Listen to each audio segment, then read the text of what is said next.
Okay, imagine this. You wake up, not to an alarm clock, but to silence. Deep, golden silence. The kind that settles over sand and stone before the sun dares to rise. And then, there it is. That first sliver of light, creeping across the Nile, painting everything gold, amber, fire. This isn't just another morning. This is ancient Egypt. A world far removed from Wi-Fi, coffee shops, or smartphones. A world where every breath was earned, every meal was fought for, and every god watched your every move. If you're here watching this, then maybe, just maybe, you're curious. Curious about what it meant to live, to eat, to labor, to believe in one of the most enduring civilizations in human history. So go ahead, press play, lean in, breathe deep, and if this brings you even a moment of peace, subscribe, but only if it feels right. Drop a comment below. I'd love to hear from you. Now close your eyes for a second. Feel the warmth of the sun already pressing down by breakfast time. Imagine your feet touching cool river stones. The scent of baked bread mingling with the earthy aroma of mud bricks drying in the sun. This wasn't just survival, it was ritual. Every day began with purpose. There were no lazy mornings, no snooze buttons, no cereal bars. Instead, families rose together, often sleeping side by side on straw mats under linen sheets that offered more symbolism than comfort. Children stirred early, helping fetch water, grind grain, sweep dust from floors that would be covered again by noon. Life didn't wait, not for anyone. Especially not in the land of Wraith, all-seeing sun god, whose rays could bake your skin by mid-morning, and still demand your worship. Let's talk about the heat. Oh man, the heat. It wasn't just hot, it was relentless. Like the sky itself was trying to melt you into the desert floor. By 9 a.m, temperatures had already climbed past 90 degrees F. Shade was a luxury. A rare gift from a tree or a well-placed awning. Most people wore linen tunics, light and airy, yes, but barely enough to stop the sweat from soaking through. And don't get me started on the sand. It was everywhere. In your shoes, if you even owned a pair, in your hair, in your food, in your bed. It clung to your skin like it had made a pact with the gods to never leave you alone. Sandstorms came out of nowhere, blinding, choking, turning the world into a swirling, gritty blur. 1 minute, you were chatting with your neighbour. The next, you were spitting dust and blinking furiously, wondering if you'd ever see clearly again. And yet, despite all this, life went on, because it had to. Ancient Egyptians didn't have the luxury of waiting for better weather, or calling in sick, or working from home. Their lives were woven into the rhythms of the Nile. The flooding of the river dictated planting seasons, harvests, taxes, Festival 7 religious ceremonies. If the Nile flooded too much, villages drowned. If it didn't flood enough, famine followed. So they prayed, they danced, they sacrificed, and they worked hard. Labor was the heartbeat of ancient Egypt. Farmers bent over fields. Laborers hauled bricks until their backs screamed. Women ground grain until their arms ached. There were no weekends, no vacations, just days that bled into nights, marked only by the rising and setting of the sun. And through it all, belief held them together. Belief. That word carries weight here, because in ancient Egypt, faith wasn't something you did once a week, it was the operating system of life. Gods weren't abstract ideas, they were real, present, and deeply involved in the smallest details of your existence. Hathor watched over love, and music. Thoth guided scribes and wisdom. Anubis weighed your heart after death. And above them all loomed Ra, the sun god, whose daily journey across the sky mirrored the cycle of life, death, and rebirth. Temples stood tall, filled with priests who performed rituals to keep the cosmic balance intact. Even your meals carried spiritual significance. Bread wasn't just food, it was a gift from the gods. Beer wasn't just drink, it was sustenance blessed by divine hands. And every act, from farming to weaving to burying the dead, was infused with meaning. You wake up, not to an alarm, but to heat. The sun is already burning through your reed hut like it's trying to remind you who's in charge. There are no curtains, no shade, just sweat and dust, and another day in ancient Egypt. Your straw mat is stiff, your linen sheet smells like sand. You stretch, your back screams. Of course it does. You spent yesterday hauling bricks, grinding grain, or planting seeds in Nile mud that sucked at your ankles like quicksand. You blink. It's already too bright outside, but there's no staying in bed. Not here, not now. You step outside. The sand burns your feet. Flies swarm around your head before you've even stood up straight. Someone nearby is already baking bread. It smells good, but you won't eat for a while. First, you have to get water. You walk toward the Nile. The river is everything. Life, death, food, religion. And it smells like it too. Fishy, swampy, alive. You dip your jar into the water, careful not to spill. One drop lost is one drop not drunk later. Back home, you pour some water into a bowl. You rub your face with sand. Yes, sand, that's your soap. It scrapes, it hurts, but it's all you have. Now, breakfast. A dense loaf of bread so hard it could double as a weapon. Maybe a few dates. Maybe an onion. No butter, no jam, just hunger and calories. You take a bite. It tastes like flour, dust, and effort. Because this bread, it was made by hand, ground by stone, mixed by arm, baked by fire. You sip your beer. Thick, gritty, fermented. But it's safer than the Nile. At least it doesn't smell like disease. You sit. For a moment. Then someone calls your name. Work starts early, always. If you're lucky, you're a scribe, sitting under shade, writing symbols on papyrus. If you're not, you're outside, under the sky, under Ra's eye. Farmers wade into knee-deep mud by sunrise. They plant barley, they pull weeds. Their backs ache, their skin cracks. But they keep going, because if they don't, there's no harvest, no food, no survival. Labourers drag stones across sand, 1 foot in front of the other, each block heavier than the last. Pyramids rise behind them, monuments to gods, tombs for kings, sweat for slaves. Women grind grain until their arms burn. They cook over open fires. They carry jars. They care for children. They never stop moving.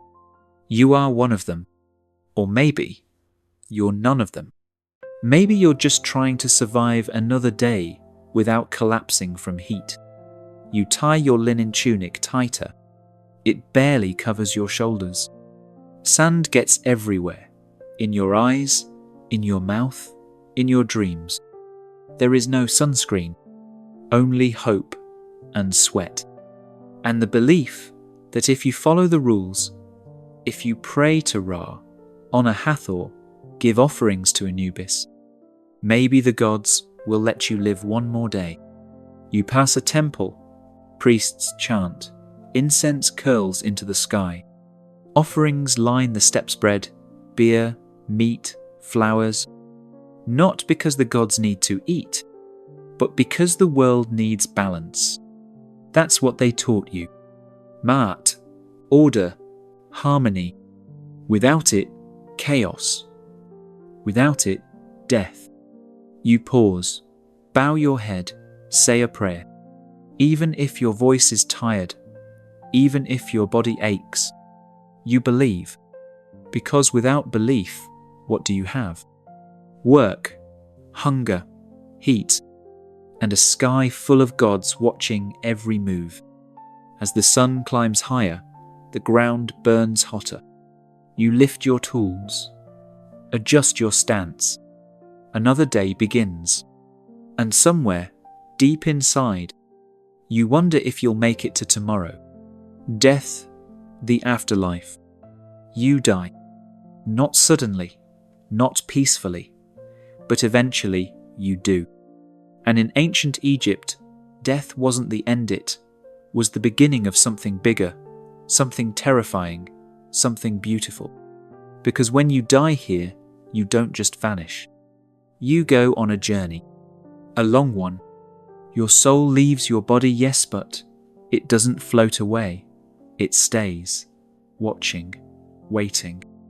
Then comes the washing, the anointing, the wrapping. Linen soaked in oils, salt to preserve, herbs to mask the smell. They wrap you carefully, every limb, every finger, every toe. This is mummification, not for everyone, but for those who can afford it. Rich or poor, though you all believe the same thing. The afterlife is real, and getting there, it's not easy. Your heart is weighed. Yes, literally, placed on a scale. Opposite the feather of Ma'at, goddess of truth, balance, order. If your heart is light, you pass. If it's heavy with lies, betrayal, cruelty, a beast waits, a mit, part lion, part crocodile, part hippo. She doesn't judge, she eats. No second chances, no mercy, just silence. But if you make it, peace, an eternity in the field of reeds, a place of calm rivers, endless fields, shade trees, and family. You sail forever on the Nile. You eat without hunger, you rest without pain. But only if you lived well, only if you prayed, only if you remembered the gods. That's why they built tombs. That's why they wrote spells. That's why they buried food, tools, even servants. To survive death, you had to prepare for it while you were still alive. Religion, mythology. There are gods everywhere. In the sky, in the sand, in the Nile. Ra rides across the heavens each day in his sunboat. At night, he travels through the underworld, fighting Apophis, the serpent of chaos. Every night, every day, he wins. Until one day, maybe he won't. That's how they saw the world. Balance, order, constant struggle. Ma'at, truth, justice, harmony. You didn't just worship gods to avoid punishment. You followed them to keep the world turning. Anubis guides the dead. Thoth records your name. Osiris judges your soul. Hathor dances for you. Isis protects mothers. Horus watches over kings. Each god had a role, a power, a purpose. And so did you. You offered bread, beer, incense. You painted their faces on walls. You carved their names into stone. You feared Set, the god of storms, of chaos. And you respected him. Because chaos has its place too. Without darkness, no light. Without death, no rebirth. That's what Osiris taught. Killed by Set, brought back by Isis. He rules the underworld now, a king of the dead. So yes, their mythology was full of violence, betrayal, magic, but also love, resurrection, hope, and above all eternity, children, family life. Children grow up fast here. There's no childhood like we know it. No school, no toys, no bedtime stories. By age 5, you're helping fetch water. By 10, you're grinding grain. Girls learn from their mother schooking, weaving, cleaning. Boys follow their fathers farming, fishing, working. But that doesn't mean there's no joy. Children run through the streets. They play games. They laugh. Mothers braid their hair. Fathers teach them songs. Family is everything. Marriage isn't about romance, it's about survival. But love exists. Real love. Letters found in tombs say things like, "I miss you. Come home soon. I dreamt of you last night."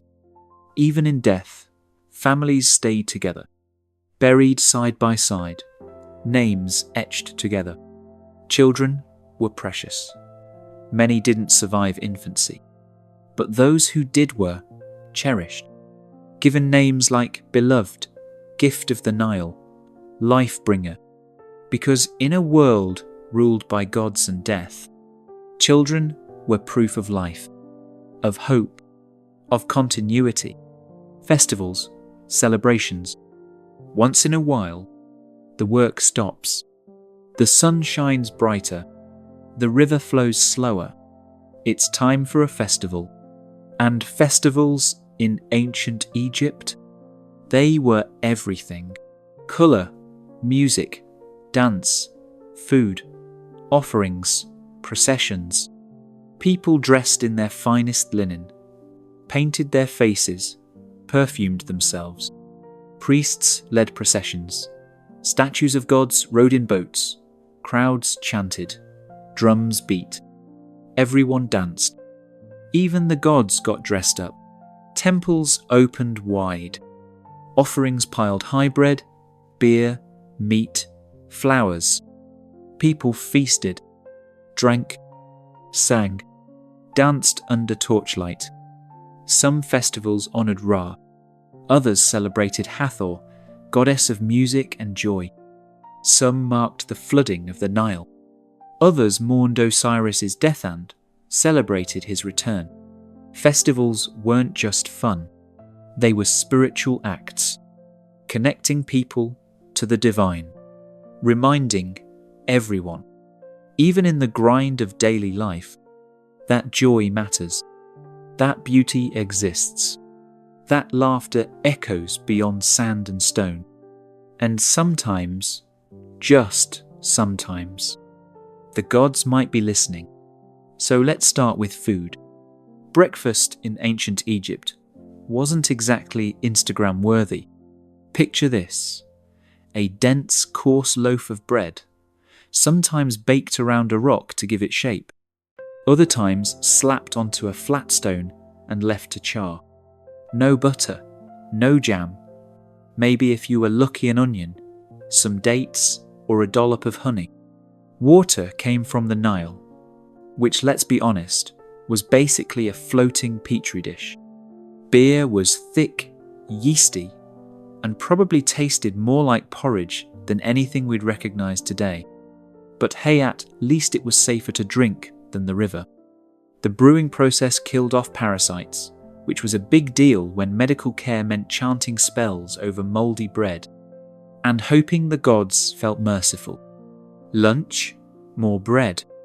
Dinner, still more bread. Meat was a luxury, reserved mostly for the wealthy or for special occasions. Fish was common, though often eaten raw. Vegetables were seasonal, and spices were limited. Honey was the main sweetener. And garlic was practically sacred. It was believed to boost strength and ward off evil spirits. Workers building the pyramids were even paid in onions, garlic, and fish, because these foods were thought to fuel the body and protect the soul. Meals were communal, shared among family members, often eaten sitting on low stools or directly on the ground. Food wasn't about indulgence, it was about survival. And flavour? Well, that was secondary to staying alive. Now let's talk about work. If you weren't royalty, priesthood, or nobility, you worked hard. For everyone else, life was a constant loop of labour. Farmers tilled the soil, planted seeds, harvested crops, prayed the Nile wouldn't betray them. Labourers built temples, tombs, and monuments that still stand today, using only copper tools, muscle power, and ingenuity. Women wove linen, cooked meals, raised children, often worked alongside men in the fields.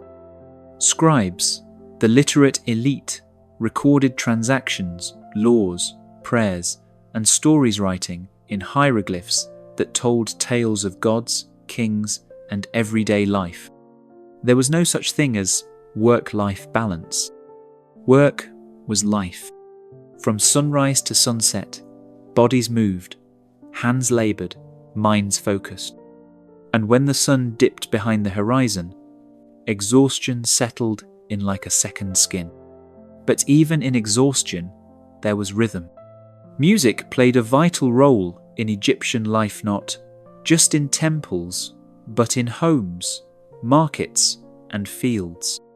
Drums, harps, flutes, and sistra filled the air with melodies that celebrated gods, mourned the dead, and accompanied dances at festivals. Songs told stories of creation, war, love, and loss.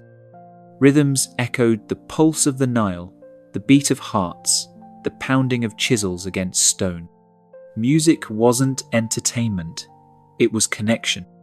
To each other, to the divine, to the very essence of being alive.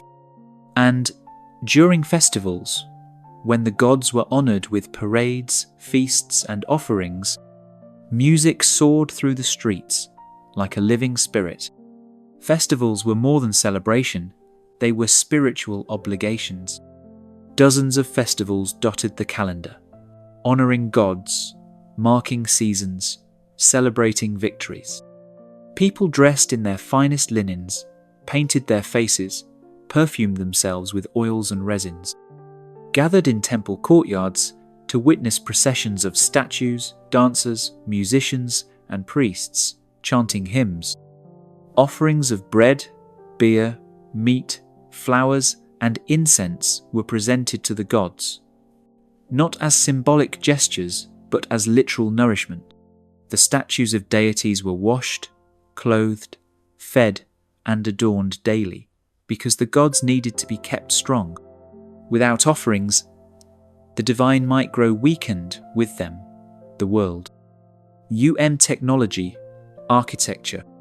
You look up, and there it is, the skyline, towering above you like a forest of steel and glass. A monument not just to height, but to human will. But how did we get here? From mud bricks and stone temples, to skyscrapers that kiss the clouds? It started with one simple idea.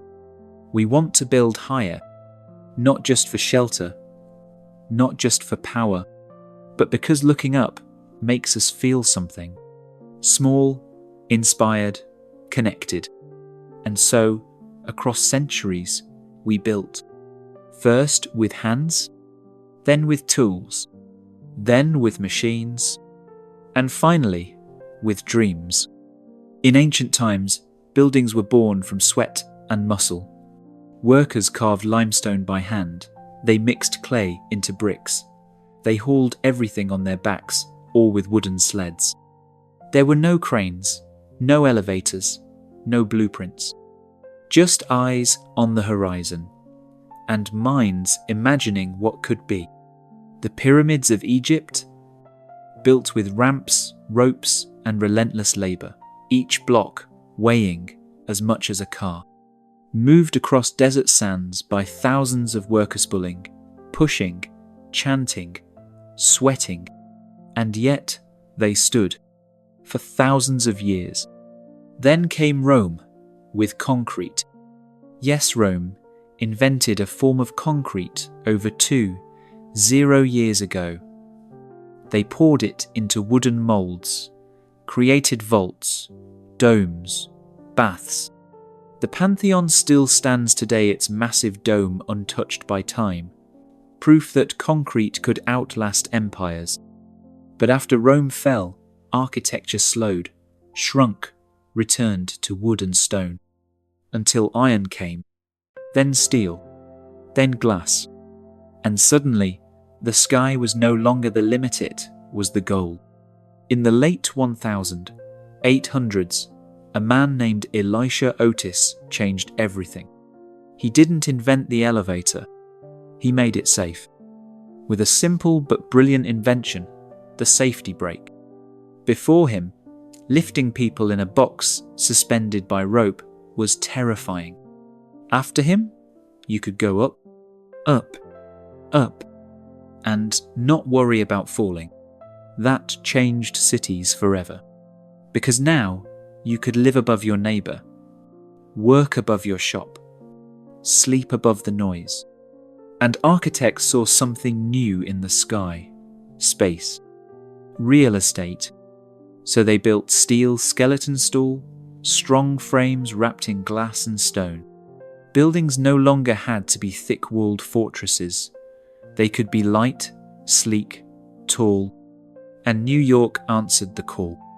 Skyscrapers rose like candles against the night sky. First a few, then dozens, then hundreds. The Chrysler Building, the Empire State, the Seagram, the Twin Towers. Each one said something different. Power, grace, precision, unity. Technology kept pace. Glass got stronger, lighter. Elevators got faster, smarter. Computers helped design curves and angles once impossible. And then came the future. A world where buildings think, where windows adjust to sunlight, where walls breathe, where towers twist like ribbons caught in the wind. Today, architecture isn't just about building. It's about becoming bruised, becoming sustainable, becoming intelligent, becoming part of the rhythm of life. And yet, even now, even with all our tools, we still build for the same reason we always have. To reach up, to say, I was here. Materials of the future. You look at the world around you. Your walls, your tools, your clothes, your phone, they're all made from something. But what if they didn't have to be made from what we've always used? What if the materials of tomorrow weren't just stronger, lighter, or smarter, but alive? Imagine buildings that breathe, glass that heals itself, concrete that absorbs pollution instead of creating it. We've spent thousands of years shaping materials to our will. Now, the future is about letting them shape themselves. And maybe even think, in ancient Egypt, they built with stone, mud, and sweat. Today, we're building with science, with code, with atoms, with biology. Welcome to the era of smart materials, Marcom. Let's start with something simple. Concrete. Yes, concrete. The most used building material on Earth. Also, one of the worst for the environment. It produces nearly 8% of global CO2 emissions.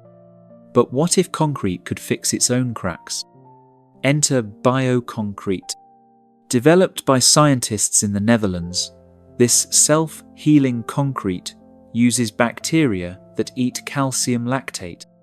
When water gets in through a crack, the bacteria wake up. They feed, they grow, they produce limestone. And just like that, The crack seals itself. No workers, no repairs.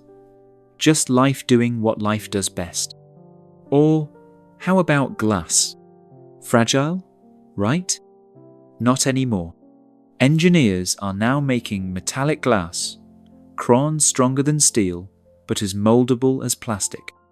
Imagine windows that don't shatter, phones that never break, skyscrapers that bend in an earthquake instead of collapsing. Then there's graphene, a single layer of carbon atoms arranged in a hexagonal lattice. Stronger than diamond, lighter than air, more conductive than copper. Scientists are using graphene to make everything from bulletproof armor thinner than a trash bag, to bandages that monitor your heartbeat and kill bacteria at the same time. And what about clothing? Would you wear a shirt that could charge your phone? How about one that changes color based on your mood? Researchers are already developing e-textiles fabrics embedded with nanowires and sensors. They can generate power from movement, detect illness before symptoms appear, even adjust temperature to keep you cool or warm without AC. This isn't fashion, this is function. But the real mind-bender? Materials that aren't just smart, they're alive. Like mycelium, the root structure of mushrooms. Architects are growing bricks out of fungus, real ones, made from agricultural waste and mycelium spores. You pour the mixture into a mold, let it grow for a few days, dry it out. Result? A lightweight, fire-resistant, biodegradable building block. No kilns, no mining, no pollution. Just nature, guided by design. And then there's the ultimate dream, self-assembling materials. Think about that. A pile of particles that hear a signal and start building themselves into structures. Tiny robots that swarm together to form bridges, shelters, or even space stations. NASA is already testing shape memory alloys that can fold and unfold in orbit when heated. Imagine sending raw materials to Mars and having them build your habitat before you even land. That's not sci-fi. That's science in progress. So where are we going? From passive materials to active ones. From static objects to responsive systems. From things that sit there to things that do something. The materials of the future won't just be built. They'll be grown, programmed, triggered, trained, and maybe, someday soon, they'll be indistinguishable from magic. You, at the top, the pharaoh, he is not just a king. He is a god, the living embodiment of Horus, son of Ra, chosen by the heavens to maintain Ma'at cosmic order. His word is law. His image is everywhere in statues, on temple walls, even stamped into bread molds. To question him is to challenge the divine. You will never meet him. If you're lucky, you might see his golden boat float by during a festival. You blink, and he's gone, back to a palace you'll never enter, surrounded by officials, guards, scribes, and enough gold to blind 1,000 suns. Next, priests, nobles. Below the pharaoh come the priests and nobles. They don't wear crowns, but they hold power. Priests serve the gods' daily washing statues, lighting incense, chanting prayers. Nobles govern regions, collect taxes, manage land. They live in large homes near temples. They eat meat, they wear fine linen, they have servants. Their lives are still hard, but not like yours. Not if you're scribes. Ah, the scribes, the gatekeepers of knowledge. You won't find them in the fields or dragging stones. No, they sit under shade, writing hieroglyphs that tell stories of gods, kings, and everyday life. They write tax records, contracts, letters, prayers. Their job? To remember. Because in a world without smartphones or Google, memory must be written. Becoming a scribe takes years. You start young, copy symbols endlessly. Practice until your hand curls from holding the reed pen. But the payoff? Huge. Scribes are respected, well-fed, protected from manual labor. In a world where writing equals power, they rule quietly from the shadows. Yuji, farmers, laborers. Now we get to most of you. Farmers, laborers, workers. You rise before dawn, already sweating before the sun has fully risen. Your hands are rough, your back aches. You spend your days ankle-deep in Nile mud, planting barley, pulling weeds, harvesting grain. Or you haul stone for temples and tombs that you'll never step foot inside. There are no weekends, no vacations. Just work. Hard, relentless, unending. You eat coarse bread, onions, maybe some dried fish if you're lucky. You drink beer thick enough to stand a spoon in. And when night falls, you collapse. Exhausted, dusty, alive. For now, women work too. More than you might think. They grind grain, cook food, care for children, weave linen, carry water. Some help in the fields. Some run households. Some become priestesses, healers, or even midwives. A few, very few, become pharaohs, like Hatshepsut or Cleopatra. But for most women, life is work, from sunrise to sunset, from youth to old age. Still, Egyptian women had more rights than many other ancient societies. They could own property, they could divorce, they could inherit. Even if their lives were tough, they weren't powerless. Servants, slaves. And then there are those who serve. Servants, slaves. Some were prisoners of war. Others were debtors forced into service after failing to pay. Some worked in noble houses. Others laboured in mines or quarries. They had little say, little freedom. But they were still part of the system, part of the hierarchy. The great pyramid of social life, built layer by layer, stone by stone, person by person, to balance above all. This wasn't just how society was structured, it was how it was meant to be, because to the Egyptians, everything needed balance. Ma'at, order. Each person had a role. Each class had a purpose. The pharaoh ruled. The priests prayed. The scribes recorded. The farmers fed. The labourers built. And the servants served. Everyone played their part. Because disrupt the balance, and chaos followed. That's what mythology warned. That's what history remembered. Huge justice, punishment. You mess up. Not just a little, but enough for someone to notice.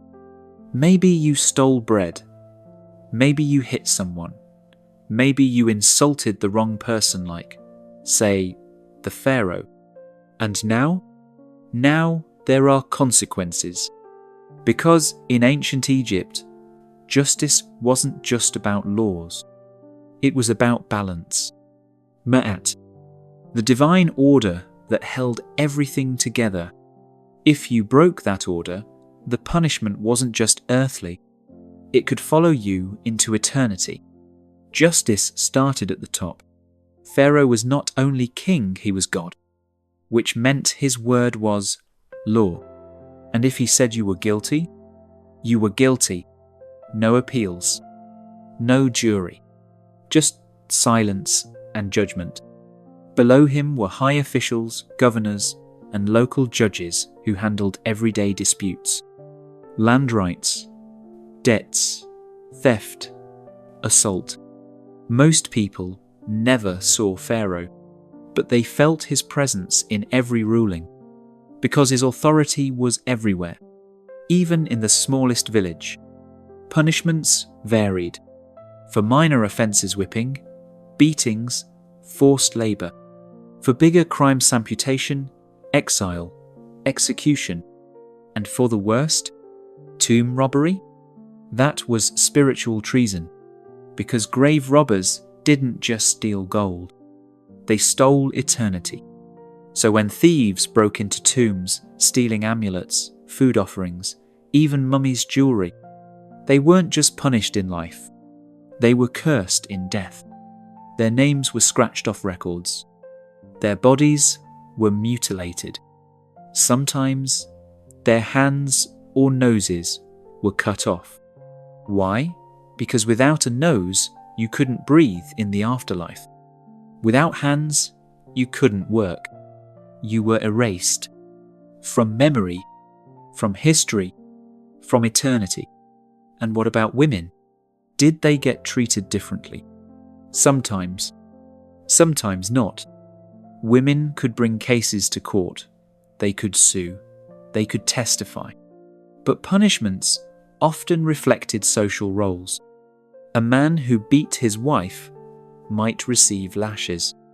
A woman who beat her husband, she could lose her nose. Balance mattered, but power mattered more. There was also public shame, like being tied to a stake in the town square, or forced to wear a sign describing your crime. Everyone watched. Everyone remembered. Because justice wasn't just about punishment. It was about warning, about control, about reinforcing the cosmic order. And then there was the ultimate test, death. Because, in the Hall of Ma'at, every soul faced 42 gods. Before them, you had to confess. Not with words, with actions. You stood before Osiris, god of the dead, and declared your innocence. I did not steal. I did not lie. I did not harm. Each line a plea. Each truth a chance. Then came the heart weighing. Your heart, believed to be the seat of your soul, was placed on a scale. Opposite it, the feather of Ma'at. Truth. Justice. Order. If your heart was lighter than the feather, you passed. If not, enter Amit. The beast with the head of a lion, body of a hippo, legs of a crocodile. She didn't judge. She devoured. No second chances. No mercy. Just silence. In ancient Egypt, justice wasn't about fairness. It was about harmony. About making sure the world kept turning. The Nile kept flowing. The sun kept rising. And the gods kept watching. Crime, society. You live in a world where everyone has a role. A farmer, a labourer, a priest, a scribe. But not everyone follows the rules. Because even in ancient Egypt, where gods watched your every move and Ma'at ruled all crimes, still happened. And when it did, the consequences were real. Sometimes brutal, sometimes eternal. Theft, the most common crime. Theft was everywhere, especially food. In a land where hunger could come fast and hard, stealing bread or grain wasn't just temptation, it was survival. But, to the law, it didn't matter why you stole, only that you did. Punishments ranged from beatings and whippings to having your nose cut off. Why the nose? Because without it, you couldn't breathe in the afterlife. A thief might survive the lash, but they'd never truly live again. 2. Violence, not just on the battlefield. Violence was also common. Fights broke out over land, water rights, debts, or insults spoken in the heat of the Nile sun. Assault cases were brought before local judges. Evidence mattered. Witnesses mattered more. If found guilty, punishment could be exile, or worse. Public shaming was a thing too. Imagine being tied to a post in the village square, spat at by neighbours, jeered by children. Not only were you punished in life, you were humiliated in front of society, and possibly the gods. Tomb robbery, the ultimate taboo. Now let's talk about the crime that shook the soul of Egypt itself. Tomb robbery, because inside those stone tombs were treasures meant for eternity. Gold masks, jewellery, perfumed oils, food offerings, even statues carved with prayers, all meant for the dead. But grave robbers saw something else: wealth, power, survival. So they came in secret, with chisels, with torches, with lies. They dug through walls, slipped past guards, and took what was never meant to be touched. And the punishments? Extreme. Because this wasn't just theft. This was spiritual treason. Robbing a tomb meant robbing someone's chance at the afterlife. And in a culture built on balance, that was chaos. Pharaohs responded with terror. Curses were carved into walls. Traps were built into burial chambers. Priests whispered spells to scare off thieves. But none of it worked. Grave robbers kept coming. Some were locals. Some were corrupt workers who had helped build the tombs. Even priests and guards were sometimes in on it. Because gold is powerful. More powerful than fear. More powerful than curses. Gumjid. Justice wasn't equal. Of course, justice wasn't the same for everyone. The rich, they got lighter sentences. The poor, they got lashes. Slaves, they got death. Women, sometimes treated differently, sometimes worse. A man who beat his wife might get a few strokes of the cane. A woman who struck her husband, she lost her nose. Balance mattered. But power mattered more. Crime wasn't just physical. Crime in ancient Egypt wasn't always about hands-on theft or violence. There was another kind of crime, one that couldn't be seen, but could be felt. Words, lies, gossip, rebellion, complaining about Pharaoh.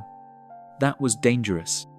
Calling him weak, calling him greedy, that was treason. Because Pharaoh wasn't just king, he was God, and speaking against him was like speaking against the sun, which is why silence was often safer. Crime left its mark. Even today, we can see traces of ancient Egyptian crime. In broken tombs, in stolen relics, in court records written on papyrus. Some documents describe trials in detail names, accusations, punishments, like one record from Deir el-Medina, where 2 men were accused of stealing wood from a royal tomb. They were caught. They were beaten. They were made an example. Because crime wasn't just about individuals. It was about control. About reminding everyone, the system is watching. The gods are listening. And even if you escape the lash, you won't escape the scales of Ma'at, the beat that binds us. A documentary on the history of drums, percussion, rhythm. You hear it before you understand it. Before words, before melody, there was rhythm, a heartbeat. Not just yours, but the world's. Because long before we could speak, we could strike. We found a hollow log, a stretched hide, a flat stone, and we hit it. And something inside us woke up. The first drumbeat. tens of thousands of years ago, long before writing, before cities, even before fire was mastered, humans made sound with purpose. Not speech, not song, but rhythm. A hand slapping bark, a foot stomping earth, a stick tapping stone. Somewhere in that ancient repetition, something magical emerged. The first drum beat. It wasn't called music. It wasn't called anything. But it felt like communication, like movement, like emotion taking form. Anthropologists have found evidence of primitive percussion instruments dating back over 30 years. Tree trunks hollowed out, gourds stretched with animal hides. These weren't toys. They were tools. To warn, to summon, to connect. Imagine a tribe scattered across a forest. One beat from a distant drum, and others knew danger is coming, or a celebration has begun, or the gods are listening. These early drums weren't just tools. They were extensions of the body, a heartbeat externalized, a pulse that could be felt across a valley, sacred sound. In every corner of the earth, rhythm became sacred. In Africa, where some of the earliest drums emerged, rhythm was deeply tied to life, death, and ancestry. The djembe, carved from a single tree and wrapped in goatskin, was believed to hold three spirits. That of the tree it was carved from, the animal whose skin gave it voice, and the craftsman who brought it to life. Played in circles, the djembe didn't just accompany, ritual sit was the ritual. Then there were the talking drums, capable of mimicking human speech through pitch and tone. Across West Africa, these drums carried messages for miles, relaying news, warnings, births, and deaths. Long before the telephone, humans were already drumming their messages across the landscape. Spirit, sound. In Native American traditions, the drum was the heartbeat of Mother Earth. Played in ceremonies to honor ancestors, summon healing, or guide souls of the dead.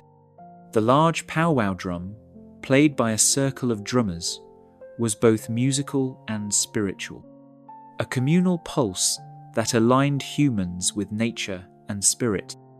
In Australia, Aboriginal people used clapsticks and percussive stomps in the Dreamtime, a mythic era of creation.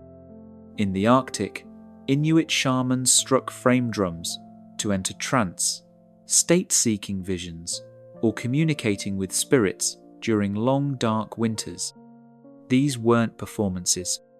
They were acts of survival, of healing, of storytelling. To drum was to remember. To drum was to belong. And always, it was communal. Drums brought people together into sacred circles, synchronizing hearts, intention, movement. No sheet music, no stage, just bodies, hands, souls stirred by rhythm, combrist, power, war. As societies evolved into kingdoms and empires, drums transformed too. They became tools of domination, instruments of order, weapons of fear. In ancient China, massive drums called bo were struck to coordinate troops across vast battlefields. With a single resonant boom, commanders signaled charge, retreat, or flanking maneuvers. In Mesopotamia, temple drums announced rulers and summoned the public. But in times of conflict, they echoed through city wall-strafing enemies with deep, relentless thunder. When the Romans marched, they brought the tympanum, a frame drum used in processions and religious cults. Though not a battlefield instrument like horns and standards, it carried symbolic power, a sound of empire, discipline, order. But no army wielded drums quite like the Ottomans. Their veteran bands, the world's first known military orchestras, unleashed an overwhelming storm of drums, cymbals, and horns before battles. The pounding of khos, giant kettle drums, and davul, double-headed bass drums, struck terror into enemy forces. Some European accounts describe soldiers freezing in panic before even seeing the Ottomans paralyzed by sound. From ritual to revolution. As civilizations branched out across continents, so did their rhythms. In the East, drums became tools of precision, spirituality, and ceremony. In India, the tabla with its crisp tones and fluid grace was used in classical music and devotional performances. Each stroke had a name, a meaning, a spoken identity. Indian drumming wasn't just percussive, it was poetry. In Japan, the taiko drum emerged as a ceremonial giant. Played in Shinto rituals, theatre, and war, taiko required not just technical skill, but physical discipline. Its booming sound echoed through mountain valleys, believed to drive away evil spirits and call the gods down to earth. Meanwhile, in Indonesia, the kendang led hypnotic flows of gamelan orchestras guiding dancers and musicians in sacred temple ceremonies. Rhythms layered, interlocked, celestial, a sonic reflection of cosmic harmony. The birth of the drum kit. Back in the West, drums took a different path. During the medieval period, they were largely utilitarian signaling soldiers, marking time, enforcing discipline. It wasn't until the Renaissance and Baroque eras that drums began to enter formal music. Even then, they were kept in the background, hungering beneath royal fanfare or echoing in grand cathedrals. But everything changed in the 19th century. In factories, streets, and music halls, percussion was reimagined. By the early 20th century, multiple drums were no longer scattered across a stage. They were united, forming something entirely new, the drum kit. Born out of necessity, in the late 1800s, military and theatre bands needed several percussionists to play bass drum, snare, cymbals, and woodblocks. But space was tight, budgets tighter. So drummers began combining instruments into a single playable setup. By 1909, the first bass drum pedal was patented. A drummer could now strike a massive drum with one foot, freeing their hands to do more.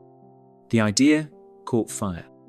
Over the next few decades, drummers added hi-hats, toms, cowbells, and ride cymbals, creating a setup that could mimic an entire percussion sectional from one seat. What emerged was more than just acoustic drums. It was about creating new sounds entirely. Jazz, rock, beyond. Then came jazz. In smoky clubs and underground dance halls of New Orleans and Chicago, the drum kit exploded into life. Jazz drummers didn't just keep time, they played the kit like a voice with syncopation, swing, and sensitivity. Legends like Gene Krupa and Buddy Rich turned the drum set into a lead instrument. Rhythm became storytelling. As jazz evolved into rock, the drum kit grew louder, heavier, more powerful. The 1960s and 70s saw kits expand with multiple toms, splash cymbals, and double bass pedals. Drummers like John Bonham, Neil Peart, and Keith Moon pushed the limits of stamina and creativity. The drummer wasn't in the background anymore. She was the engine. Digital drums. As digital audio progressed, so did the tools. Electronic drum kits like the Roland FD8 allowed drummers to play naturally while triggering thousands of sampled or synthesized tones. Artists could now rehearse silently, record without microphones, and switch drum kits with the press of a button. With computers came DAW's digital audio workstations like Ableton, FL Studio, and Logic. Now, anyone with a laptop could build complex rhythms layering kicks, snares, hi-hats, and sub-bass into vast sonic architectures. Finger drumming on MIDI pads became an art form of its own. Some feared this shift meant the death of traditional druminga, replacement of human feel with cold precision. But that didn't happen. Instead, hybridity emerged. Acoustic drummers began integrating triggers and samples into their kits. Producers started layering human-played drums with machine beats. The organic and the synthetic found a groove together. Digital drums didn't erase the past. They reimagined it, the universal voice. Today, we live in a world where a single person in a bedroom can build rhythms, once requiring entire orchestras, where ancient grooves from Africa, Asia, and the Americas can be sampled, twisted, and given new life in neon-lit dance floors. The tools have changed, but the purpose remains the same: to move bodies, to shape time, to make silence speak. Across every era, every empire, and every evolution in technology, one thing has never changed. The drum remains our oldest and most enduring voice. From ancient fire circles to modern concert halls, from sacred rituals to digital dance floors, the drum has never been just about music. It's about connection to ourselves, to each other, to something bigger. It is the heartbeat we all share, not metaphorically, literally, because even before we're born, nestled in the womb, the first rhythm we ever hear is that of our mother's heart, steady, safe, alive. And when life begins, we chase that rhythm forever. Noit Manhattan, the skyline that built itself. A documentary on urban development, architecture, skyline evolution. You look up, and there it is. The Manhattan skyline. Not just buildings, but stories. Stacked, layered, framed in steel, glass, ambition. It didn't rise all at once. It was built, one brick, one beam, one dream at a time. Ute the early days, when skyscrapers were just dreams. Before Manhattan became a forest of glass and steel, it was an island of shadows, not cast by towers but by church steeples and sloping rooftops. In the early 1800s, the skyline barely existed. The city clung to the southern tip of the island, a dense sprawl of brick townhouses, timber-framed shops, and dirt-packed roads.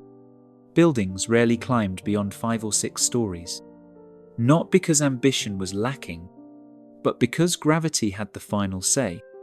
The taller the building, the more weight it carried, and with stone and brick, height came at a steep price. Walls had to be thicker at the bottom to support the upper levels, leaving less room inside, requiring enormous foundations. To build high was to build heavy, and heavy didn't make financial sense. So the city grew horizontally, spreading northward along a grid planned in 1811, one of the boldest urban blueprints of its time.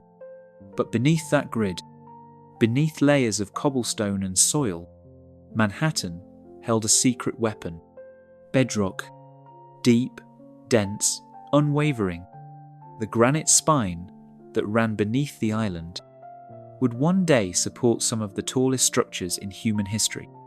But for now, it lay quiet, untouched, waiting, root, breaking the skyline. Iron, steel, vision. Life in early Manhattan was noisy.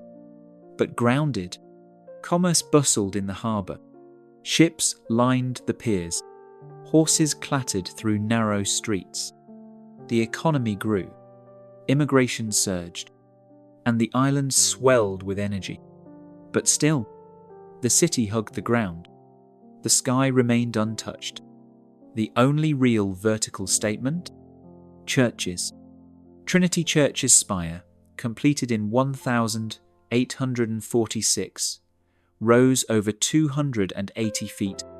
For a time, it was the tallest structure in New York. But even that was more symbol than skyline. What no one knew then was that the skyline's future wouldn't be shaped by stone or wood, but by iron, steel, and vision. And it wouldn't be limited by the ground. It would rise far above it. The elevator changes everything. For centuries, gravity was the greatest architect in Manhattan. It kept buildings short, cities flat, human ambition tethered to the earth. But in the mid-19th century, two breakthroughs would break the skyline wide open. One lifted people, the other lifted buildings. The first came in 1852, when an inventor named Elisha Otis unveiled his revolutionary safety elevator.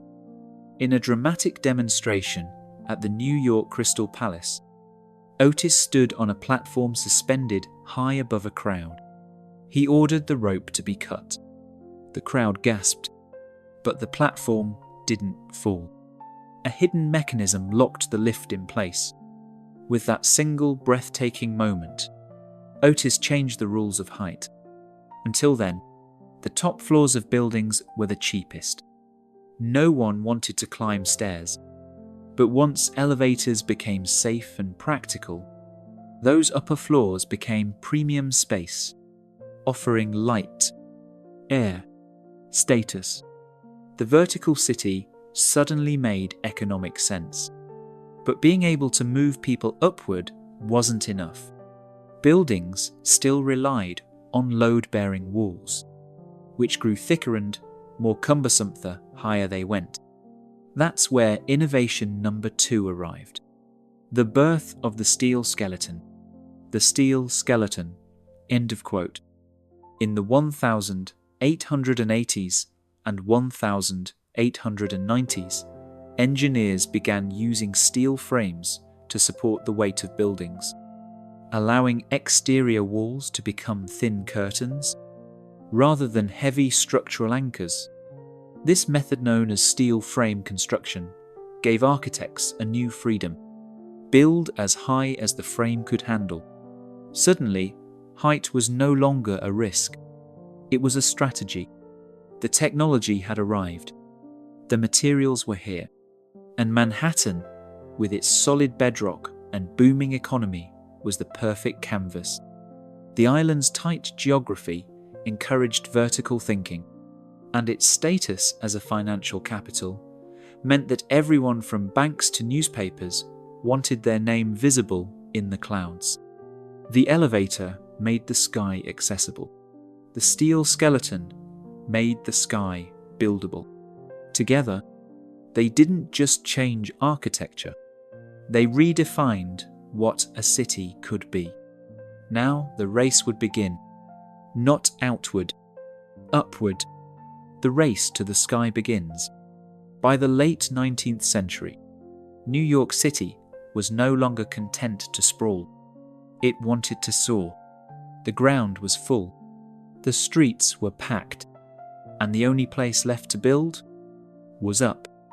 With steel frame construction and the elevator now established, Manhattan became a proving ground and the skylinear battlefield for ambition.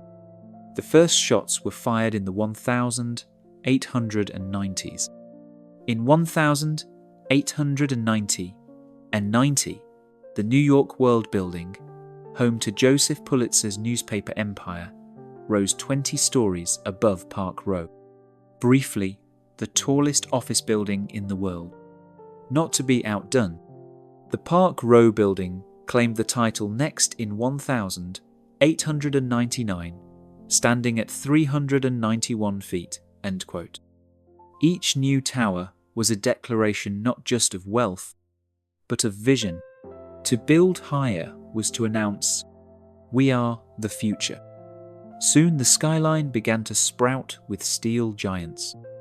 The Singer Building, completed in 1908, stood at 612 feet, becoming the tallest building in the world, and the first structure to surpass the height of the spire of Trinity Church, which had held the record for over 50 years. But even that wouldn't last. In 1913, the Woolworth Building took the crown. Designed by architect Cass Gilbert and funded in cash by retail magnate Frank W. Woolworth, it rose 792 feet over 55 stories in a soaring display of neo-Gothic beauty. Dubbed the Cathedral of Commerce, the Woolworth wasn't just tall, it was majestic. An architectural sermon about America's rise as a modern power. But this wasn't just architectural competition, it was branding warfare. Corporations and institutions vied for the tallest, most distinctive buildings, towers that would etch their names into the sky.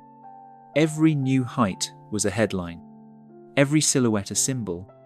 The skyscraper became the ultimate billboard, permanent, imposing, impossible to ignore. And beneath it all, the rhythm of progress beat relentlessly. Steam shovels dug foundations into granite. Riveters hammered steel day and night.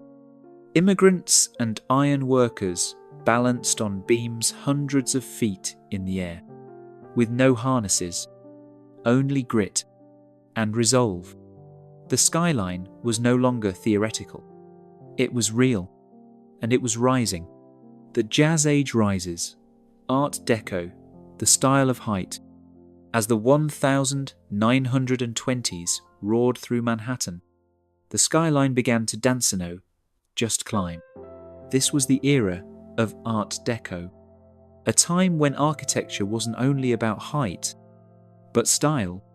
The Jazz Age poured elegance into steel and stone, and New York's buildings became icons of movement, light, and energy.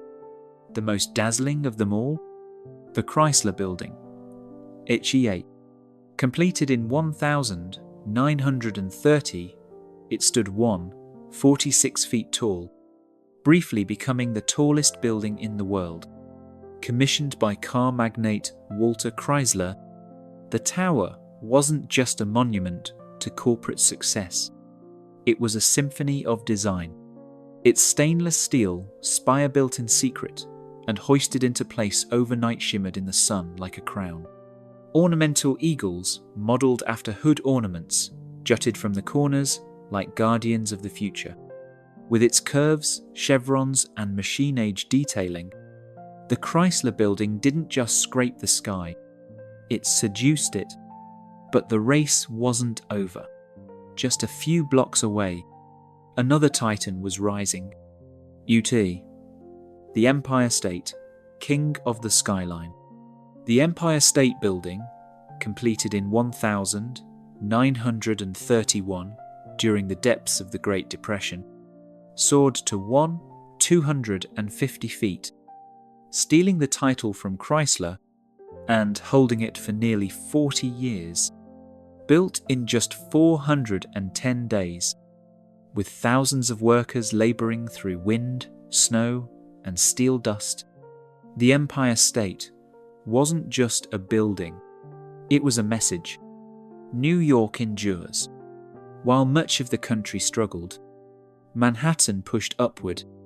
Its buildings mirrored the era's dual identity, geometric but graceful, modern but steeped in myth. Towers weren't just functional, they were sculpted, glowing at night like beacons of possibility. And yet beneath all that glitter, there was purpose. These skyscrapers were built by barons and moguls who wanted more than profit. They wanted legacy, a permanent place in the skyline. And in history, post-war era, glass, steel, corporate power. After World War II, Manhattan's skyline entered a new phase, one less ornamental, more corporate. The elegance of Art Deco gave way to glass, steel, and straight lines. America was now a global superpower, and New York was the front office of that empire. The skyline adapted accordingly. In 1952, the United Nations headquarters rose on the East River. A bold, boxy glass tower flanked by low marble wings. It marked a shift in tone. Global, diplomatic, futuristic. Next came the Lever House in 1952 and the Seagram Building in 1958, both defining examples of the international style tonics. Towers with curtain walls of reflective glass and steel frames. Minimalist by design, free of decoration, stripped of sentiment. They didn't look like cathedrals or castles. They looked like machines. Precise, modern, ruthlessly practical. The Seagram Building, designed by Ludwig Mies van der Rohe, introduced a new kind of urban presence, not to impress with flourishes, but to project order, discipline, and power. This was corporate architecture at its peak. Cold, beautiful, authoritative. As businesses boomed, so did the skyline. Midtown became the hub for America's major corporations. Banks, media companies, law firms. These new skyscrapers didn't compete for beauty. They competed for square footage, for location, for presence on the horizon. Gone were the soaring spires and gargoyles. In their place stood mirrored monoliths, anonymous giants, reflecting not just the clouds, but the ambitions of Wall Street. And yet, in their silence and simplicity, these towers spoke volumes. They told the story of a country obsessed with growth, precision, and modernity. They defined the corporate era, shaping the look and feel of cities across the globe. The Twin Towers, icons of global ambition. By the late 1960s, New York was already a vertical masterpiece, but it still had room to dream bigger. That dream took shape at the southern tip of Manhattan, where a pair of identical towers would soon alter the skyline forever. They were bold, controversial, unlike anything the world had ever seen. They were the Twin Towers of the World Trade Center BS. Conceived as a hub for global commerce, the World Trade Center project was overseen by the Port Authority of New York and New Jersey. Architect Minoru Yamasaki designed the buildings with a radical minimalist approach. Vertical lines, aluminum cladding, no setbacks. Each tower would rise over 600 feet, dwarfing every building before them. The ambition wasn't just architectural, it was ideological. A statement of global connectivity, a new temple for capitalism. Construction began in 1966. To make room, an entire neighborhood, Radio Row, was raised.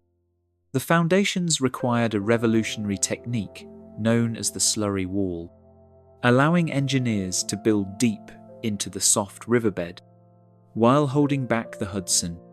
When completed in 1973, the Twin Towers weren't universally loved. Some critics called them sterile, Others mourned the loss of the ornate towers of the past. But to many, the towers were pure presence, bold, confident, commanding. They didn't dance with the sky like the Chrysler. They didn't taper like the Empire State. They stood firm, twin pillars of certainty and scale. More than just buildings, they became an international symbol of business, of unity, of American might. People came from around the world to visit the observation decks, to dine at windows on the world, to stare up in awe from the plaza below. For nearly 3 decades, the Twin Towers dominated Lower Manhattan. They anchored the skyline, giving it symmetry and gravitas. And while other cities built taller structures, none carried the iconic weight of those 2 towers, rising side by side. The fall, September 11, 2001. On the morning of September 11th, 2001, the Manhattan skyline changed forever. Not by cranes or construction, but by violence and smoke. In less than 2 hours, the Twin Towers of the World Trade Center collapsed into dust, fire, and twisted steel. Thousands of lives were lost, and the 2 pillars that had once defined Lower Manhattan were gone. The attack wasn't just an assault on people or buildings. It was an assault on symbols, on what those towers stood for: commerce, modernity, freedom, ambition. For decades, the Twin Towers had defined the southern end of the island. Their clean, monolithic forms had become a visual shorthand for New York itself. Now that skyline was fractured. In the days and weeks that followed, Lower Manhattan became a wound, open, smouldering, raw. Where once there had been height and light, there was only absence, and that absence echoed. Photographs of the skyline looked hollow. The familiar silhouette was broken, and the space that had once pulsed with global energy became known as Ground Zero. For the first time in a century, Manhattan wasn't building up. It was mourning. The city grieved, but it also endured. Steel workers, firefighters, police officers, volunteers poured into the site, not to construct, but to recover. Rubble was cleared. Lives were honoured. Silence replaced the clang of iron. In a city always rushing forward, this was a forced pause, a long breath held in collective pain. But even in sorrow, New York did what it had always done. It looked up, rebuilding, from ground zero to a new skyline. Discussions about rebuilding were complicated, emotional, political. What should take the place of the towers? Should anything rise again? Could the skyline be restored without erasing the loss? For years, the hole in the ground remained a reminder of what was and what was taken. It became sacred space. And yet, slowly, plans emerged. Designs were drafted. Cranes returned. Steel returned. Not to erase the tragedy, but to create something new beside it. But before anything was built, one truth stood clear. The skyline was no longer just a symbol of power or ambition. It had become a memorial, a silhouette shaped by both triumph and tragedy. And the story wasn't over. In the aftermath of devastation, a city known for speed, ambition, and movement paused, not to surrender, but to reimagine. One World Trade Center, a new beginning. Rebuilding the Manhattan skyline after 9/11 wasn't just a matter of architecture. It was a matter of identity. What would rise in place of the Twin Towers? Could anything? The answers came slowly. In 2003, a design by architect Daniel Libeskind was selected for the new World Trade Center site. It wasn't just about height. It was about healing, memory, renewal. The plan would blend commercial space with public memorials, parks, transportation, and light. It wasn't a return to what had been.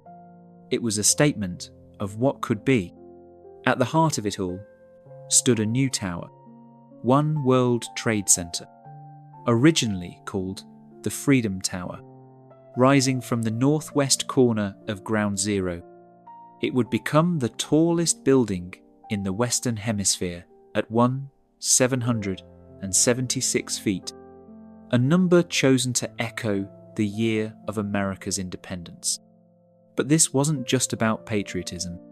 It was about defiance, about reaching up again. Despite loss, construction began in 2000 and 6000, and in 2014, One World Trade Center opened its doors. Clad in shimmering glass and standing like a crystal obelisk, it didn't try to imitate the past. It offered something new, reflection both literal and symbolic. The building changes with the sky, glowing, darkening, disappearing depending on the light. It is presence without arrogance. Beside it, the 9/11 Memorial opened in 2011. Two deep voids where the original towers once stood, each with a continuous waterfall, and the names of the fallen etched into bronze. It's not just part of the skyline, it's part of the city's soul. The new skyline took years to take shape. Other towers rose. 3 WTC, 4 WTC, and 7 WTC. Each one sleek, modern, purposeful. Together, they represent not just a city rebuilt, but a city transformed. New York didn't just replace what was lost. It evolved. It honored the past, while building for the future. And in doing so, it reminded the world of something deeply American and deeply human. You can knock a city down, but you can't keep it from rising. Today, a living symbol of ambition, resilience. Today, the Manhattan skyline is more than a collection of buildings. It is a living symbol of ambition, of resilience, of the American dream itself. No other silhouette in the world carries so much weight. You can draw it with 5 lines, and people will recognize it instantly. It tells a story of bold engineers and fearless ironworkers, of architects who imagined spires that pierced clouds, of immigrants who crossed oceans to help build them. It speaks of risk, reward, reinvention, the constant churn of New York itself. It has never been finished, and it never will be. The skyline is alive, always changing. In recent years, it's stretched even higher, but not in Lower Manhattan. This time, the vertical race moved uptown, along Billionaires Row. Super slim residential towers like 432 Park Avenue, Central Park Tower, and 111 West 57th Street now rise like needles above Midtown. Meanwhile, in Hudson Yards, an entirely new neighborhood has appeared, with gleaming glass towers, public art, corporate headquarters, rising where rail yards once sprawled. The skyline now stretches farther west, evolving with the city's changing needs and ambitions. But even as it grows, the skyline holds its past tightly. The Empire State Building still glows at night. The Chrysler still gleams at sunrise. And One World Trade Center stands solemn and proud. The skyline remembers what came before, even as it reaches for what's next. More than any monument or statue, it is the skyline that defines New York. Not just in form, but in meaning. It is a place where humanity dared to build upward again and again, through booms, busts, wars, and wounds. A city of millions reflected in steel and glass. It doesn't just mark where the city ends. It marks where dreams begin. Because in Manhattan, the sky has never been the limit. It's just the next floor. Teotihuacan, the city where the gods were born. You stand at the edge of something ancient, something immense. Before the Aztecs ruled central Mexico, before the Maya carved their great calendars into stone, there was Teotihuacan, a city so vast, so powerful, that even centuries after its fall, the Aztecs called it the place where gods were born. And they weren't exaggerating. 1. The Temple of the Feathered Serpent. At the heart of Teotihuacan rises one of the most mysterious temples in human history, the Temple of the Feathered Serpent. Unlike the grand pyramids of Egypt or the towering ziggurats of Mesopotamia, this temple doesn't just sit on the landscape, it breathes with divine presence. Its surface is covered with stone serpents, dozens of them, snarling, open-mouthed, fangs bared, eyes wide, frozen in mid-strike. They jut out from the facade like guardians of an ancient truth. This is not just architecture. This is symbolism carved in stone. The feathered serpent, known later as Quetzalcoatl to the Aztecs and Kukulkan to the Mayawas, more than a god. He was a paradox, a being of both sky and earth, snake and bird, life and death, rebirth and destruction. And here in Teotihuacan, he was already worshipped long before the Aztecs ever rose to power. A cosmic engine of power, ritual. Teotihuacan wasn't built by accident. It was designed. Every street, every plaza, every pyramid, aligned along a celestial blueprint. Its main avenue, Avenue of the Dead, is tilted 15 degrees off true north. Not a mistake, but possibly aligned with the rising of Venus, the planet sacred to war, sacrifice, and rebirth. Because in Teotihuacan, ritual wasn't just religious, it was political, it was cosmic, it was control. The temple wasn't just a place of worship, it was a machine, a cosmic engine, designed to link the sky, the earth, and the underworld through blood. Sacrifice wasn't symbolic, it was literal. Bodies were buried beneath the templino, randomly, but in precise patterns. Jaguar bones, obsidian blades, exotic shells from the distant Gulf Coast. These weren't punishments. They were offerings, gifts to the gods. And those sacrificed? They weren't criminals. They were warriors, chosen to die as part of something greater. The silence after the fire. For over 700 years, Teotihuacan stood as the heartbeat of Mesoamerica. Larger than Rome at its height, home to over 100 people. A metropolis of pyramids, plazas, and apartment compounds. But around 550 CE, something broke. Signs of strain appeared. Drought, crop failure, social unrest. And then came the fire, widespread burning across the city. Not the work of foreign invaders. More likely, internal collapse. The ruling elite vanished. The rituals stopped. The temple no longer spoke.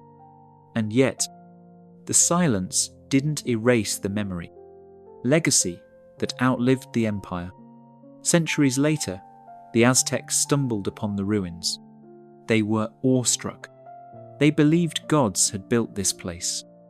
They named it Teotihuacan, the place where gods were born. They adopted the feathered serpent, but softened his image, made him a bringer of knowledge, of maize, of civilization. But in Teotihuacan, he was different. He demanded blood. He ruled through fear.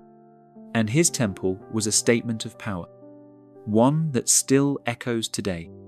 Archaeologists have uncovered tunnels beneath the temple, lined with shimmering pyrite, pools of mercury, thousands of ritual objects, as if someone tried to seal away a message, a secret, or a warning, the paradox of belief.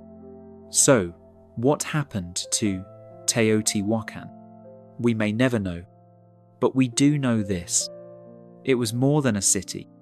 It was a belief system carved in stone, a civilization that fused religion, politics, and astronomy into a single overwhelming force. It asked hard questions.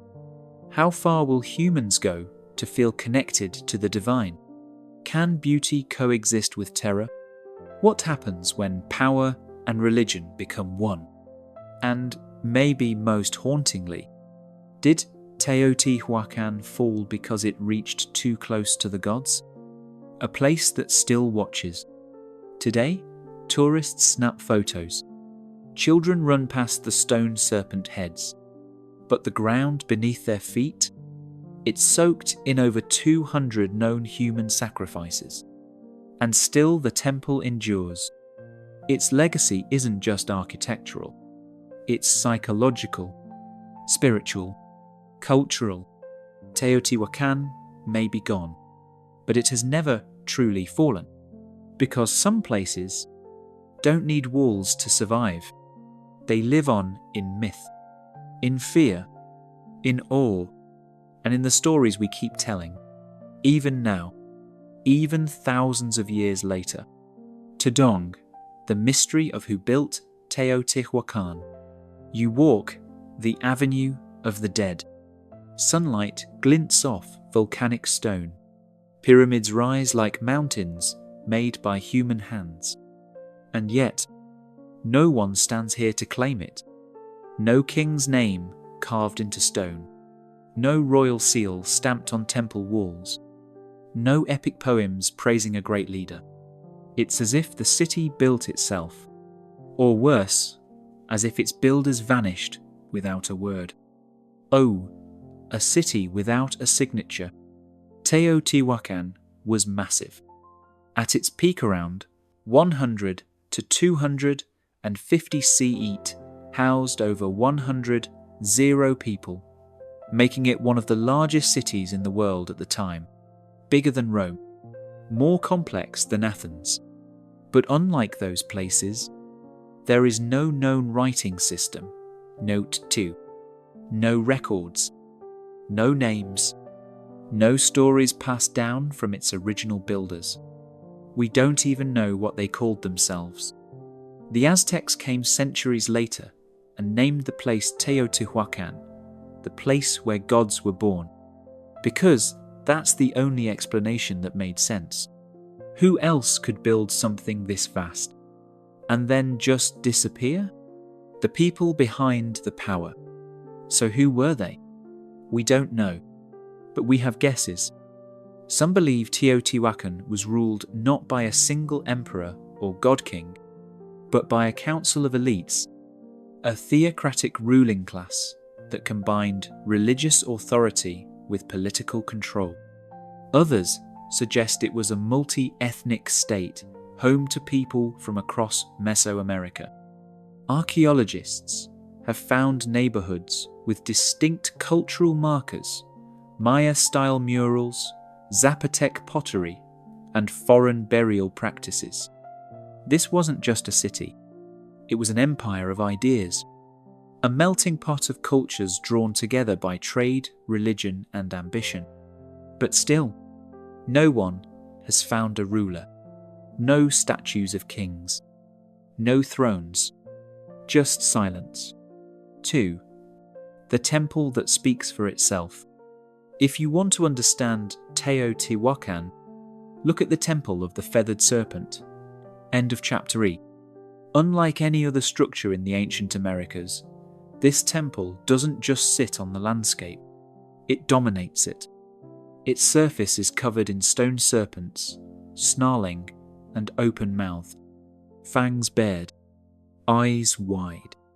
They stare out like guardians of something sacred, something terrifying.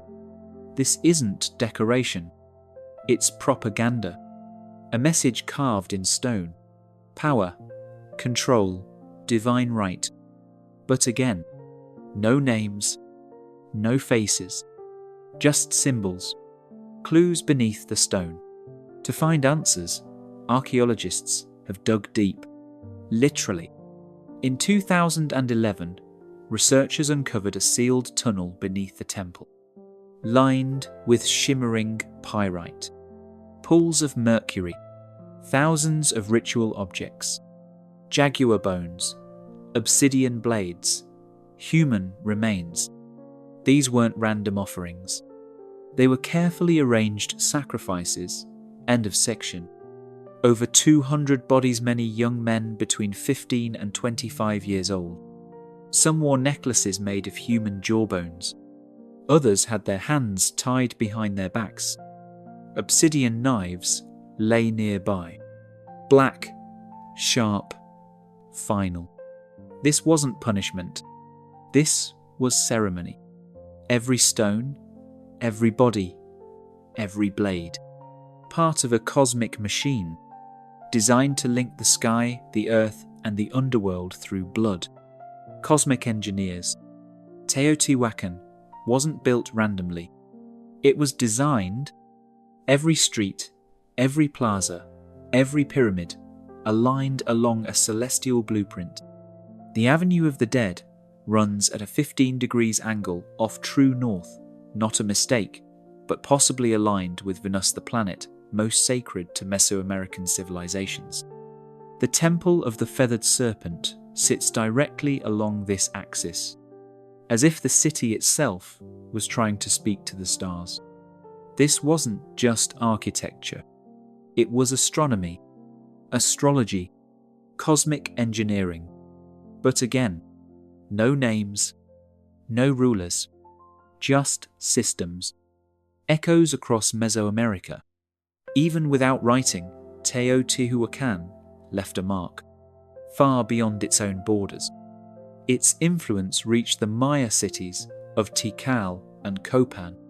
Even Monte Alban, capital of the Zapotec, shows signs of Teotihuacano presence. In some cases, Teotihuacan may have meddled in politics.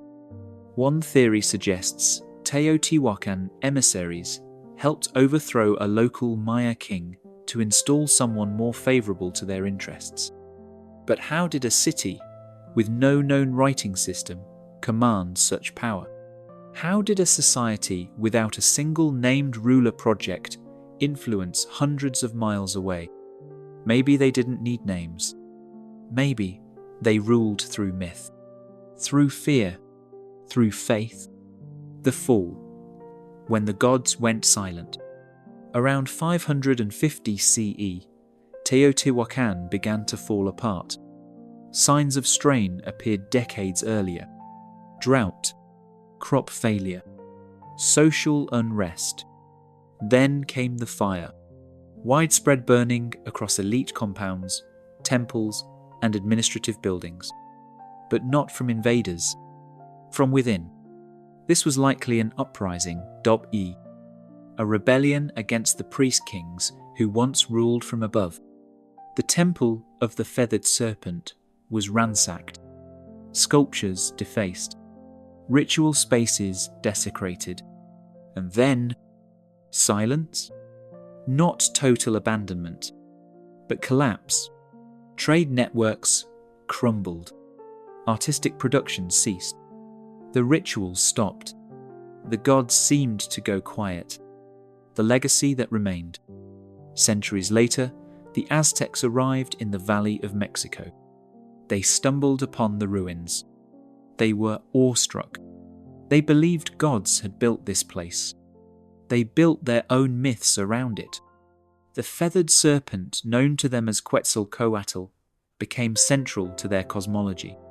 But even the Aztecs didn't know who built Teotihuacan. They just knew it was powerful, sacred, unexplainable. Why we still don't know. Modern science has given us tools. Ground-penetrating radar, X-ray scans, DNA analysis. But still, no names, no rulers, no final record, just stone and silence. Teotihuacan remains a mystery, a city built by unknown hands, a civilization that rose to unimaginable heights and vanished without saying goodbye. The serpent still watches. Today, tourists snap photos. Children run past the stone serpent heads. But the ground beneath their feet, it's soaked in over 200 known human sacrifices. And still the temple endures. Its legacy isn't just architectural. It's psychological, spiritual, cultural. Teotihuacan may be gone, but it has never truly fallen. Because some places don't need walls to survive. They live on in myth, in fear, in awe, and in the stories we keep telling, even now, even thousands of years later.